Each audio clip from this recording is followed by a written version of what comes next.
There is a pain that time alone cannot heal, a hurt that remains hidden in the heart, silent but heavy. Perhaps you have been wounded, disappointed, or carry memories that still hurt. But today, God wants to remind you that you don't have to carry this burden alone. In this message, we'll talk about how to surrender your pain to God and find peace even amidst the deepest wounds. It's the hurt that wounds the soul, the one you've learned to hide behind a smile, a quick response, a routine full of commitments. And the hardest part isn't the pain itself, it's the loneliness of carrying it. Because the people around you continue with their lives, laughing, planning, celebrating, while you inside are still trying to understand how something or someone managed to hurt you so much. You don't talk about it. Maybe because you tried once and weren't understood. Or maybe because you yourself don't know exactly how to put this wound into words. There's a huge difference between feeling good and appearing to feel good. And many people live in that space, in that interval between what they show and what they feel. Faith in God during times of suffering doesn't mean the pain suddenly disappears. It means you don't have to face it alone. But before you get there, you need to be honest with yourself. This wound exists. It's real, and it deserves attention. The Bible does not ignore human suffering. It doesn't paint a rosy picture where following God means never suffering. On the contrary, Psalm 34:18 clearly states, "The Lord is close to the brokenhearted and saves the crushed in spirit." This means that God doesn't turn away when you're at rock bottom. He draws near. He knows your pain with an intimacy that no human being can achieve. You might be watching this right now in the middle of one of those nights when the silence weighs more than any noise. And if that's the case, know this: you didn't get here by chance, because there's something God wants to show you about this wound you carry. Something that goes beyond consolation, something that can completely change the way you see everything you're feeling. There are times when we cry without being able to explain why. It's a mixture of exhaustion, disappointment, and a longing for something that perhaps never existed the way you imagined it. You close the bedroom door, take a deep breath, and let out what you've held back all day. And in that moment, it seems like nobody knows, nobody sees, but God knows your pain with a precision that defies any human understanding. Psalm 56:8 contains one of the most poignant images in all of Scripture. David, amidst persecution and fear, addresses God with these words, "Record my lamentations, put my tears in your bottle. Are they not in your book?" David was saying that God doesn't just observe human suffering from afar. He collects every tear. Each one has value, none is wasted, none falls unnoticed. And speaking of David, it's worth pausing here and looking at his story more closely, because David wasn't just the crowned king, the celebrated warrior, the author of the Psalms. Before all that, he was a young shepherd ignored by his own family. When the prophet Samuel arrived at Jesse's house to anoint the future king of Israel, David's father didn't even call him for the selection. He left him in the field, tending the sheep, as if he simply wasn't relevant enough. Think about that for a second.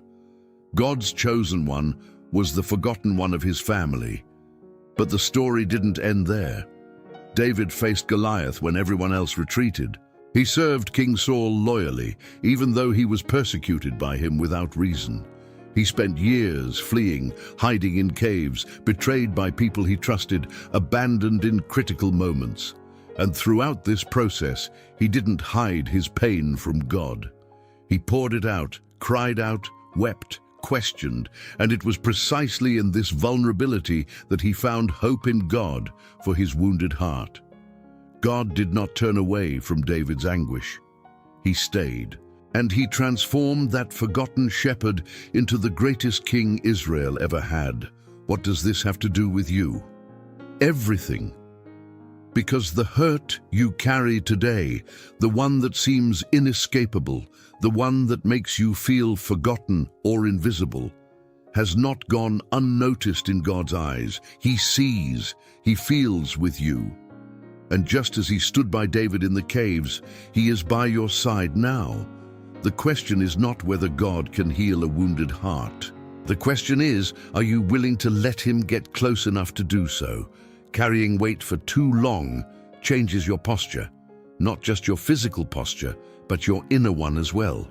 You begin to bend inwardly, to lower your expectations, to distrust everything and everyone. And there comes a moment when resentment ceases to be just a wound and becomes an identity. You no longer carry the pain, you become it. And it is precisely there that God intervenes with an invitation that seems simple, but is capable of changing absolutely everything. In Matthew 11:28, Jesus says, "Come to me, all you who are weary and burdened, and I will give you rest."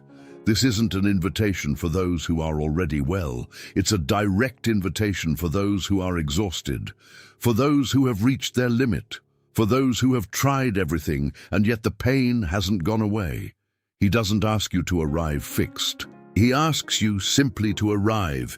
Giving your pain to God is not an act of weakness. It takes courage to let go of what you've held on to for so long. Because sometimes we cling to resentment without realizing it, not because we enjoy suffering, but because that pain has become the only proof that what happened was real.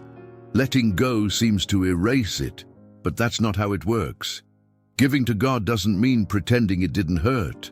It means trusting that he can do something with what you can no longer carry.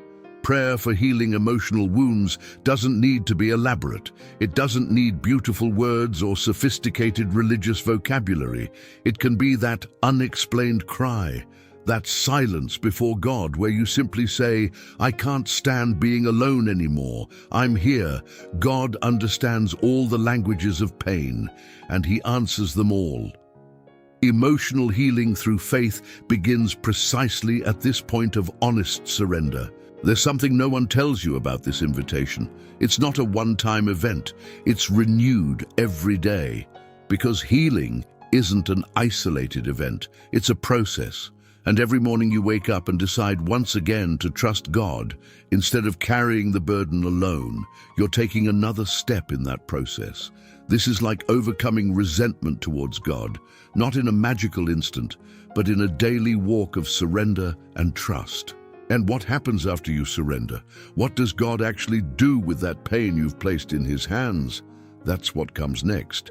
We live in a world that loves quick results, delivery in a day, answers in seconds, immediate solutions.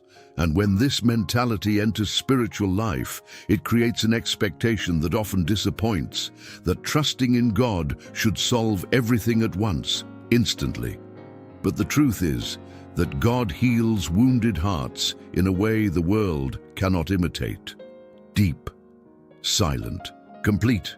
Think about how a bone fracture heals. The doctor immobilizes, guides, and monitors, but the regeneration process happens from within, cell by cell, in a way that the eyes cannot see. You don't feel the bones rebuilding themselves, but one day you realize that what was broken has regained weight. It's the same with the soul. Emotional healing through faith works on layers that human reason cannot reach. And when you realize it, something that was destroying you no longer has the same power over you. The Word of God plays a central role in this process. Psalm 147:3 declares, "He heals the brokenhearted and binds up their wounds." This isn't vague poetry. It's a concrete promise from a God who acts. The verses about emotional healing scattered throughout the Bible aren't religious decoration. They are tools.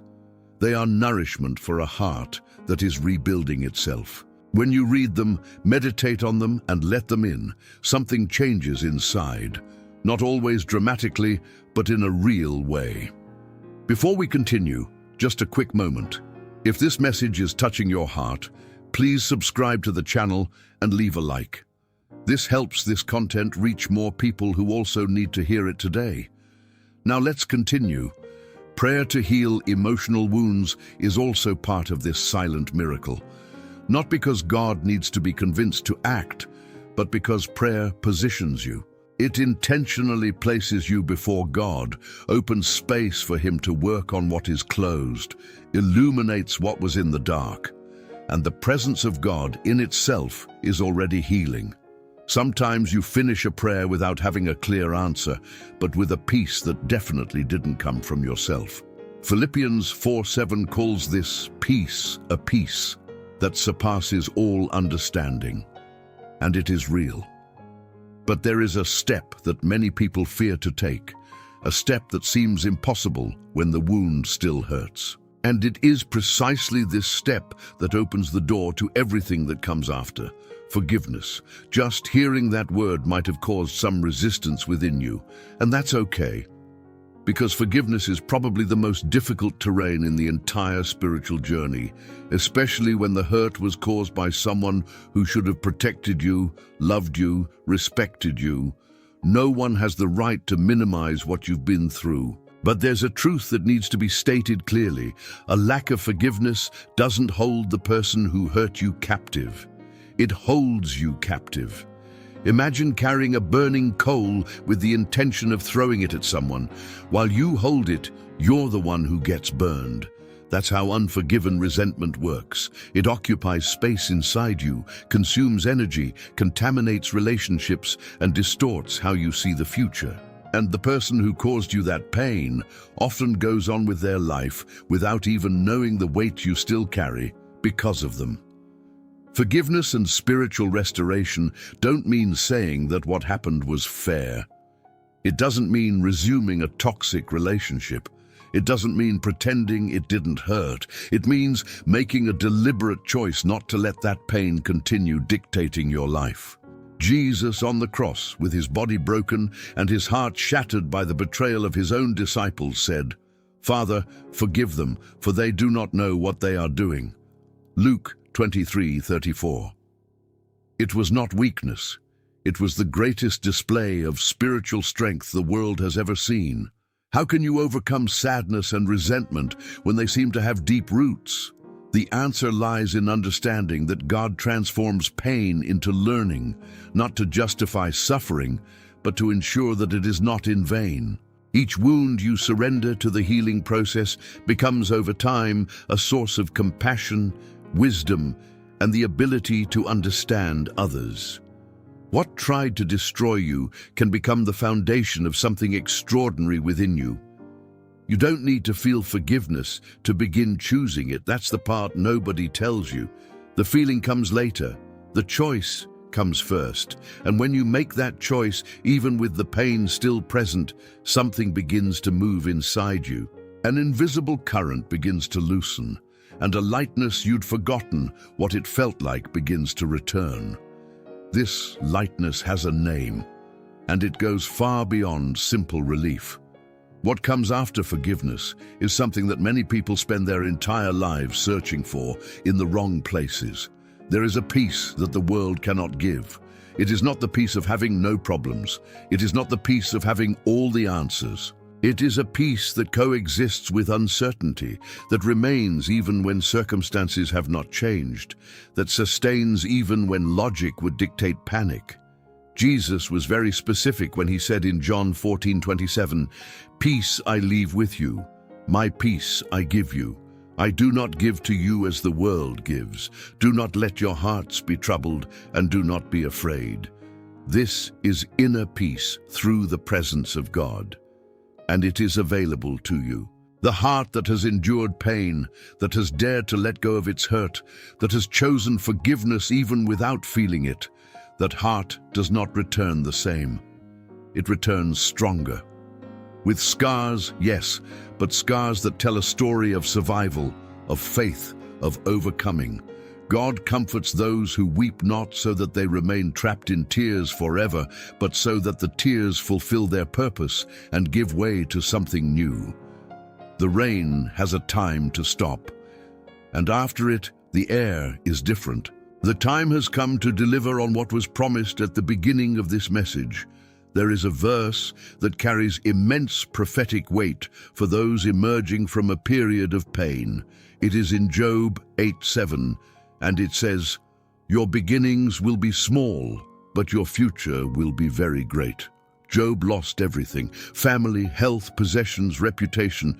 He experienced rock bottom in a way few have, and yet, on the other side of the storm, God restored everything twofold.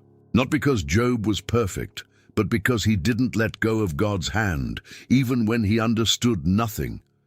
Having hope in God for a wounded heart is not naivete.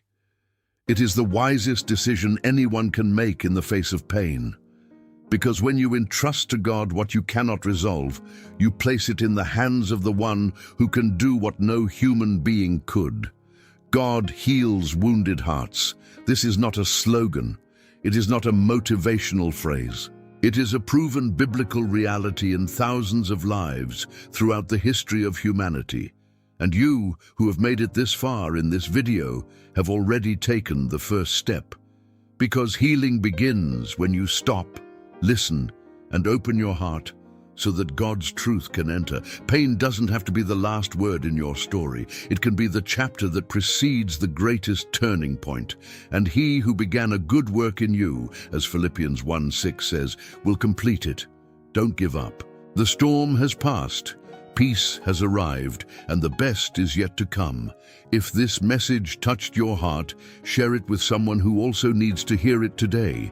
Leave your comment below. Your words may be exactly the encouragement someone else needs. Subscribe to the channel to continue receiving content that nourishes the soul.